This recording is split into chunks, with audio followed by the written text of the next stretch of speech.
带大家来看一个以色列上新的研究，因发现其实食物甲汤拖是会当透过声音来互动的，亲像头仔肚的果子丛，若是欠水，就会发出超音波的声音；也若是听到，就会被其他放卵。这当讲是为大自然声音传播的研究开展一个新的方向。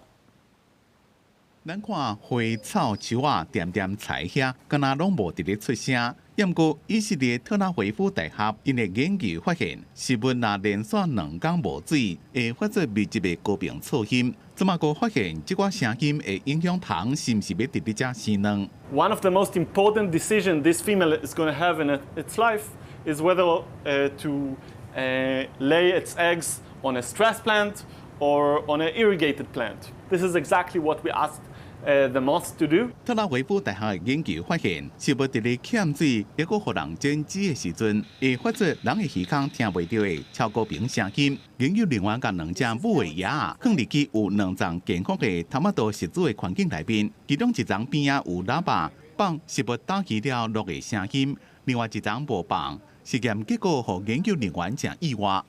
Now we wanted to see if they understand if this is stress, because they don't want to lay their eggs around a dying plant. They want to lay their eggs around a healthy plant.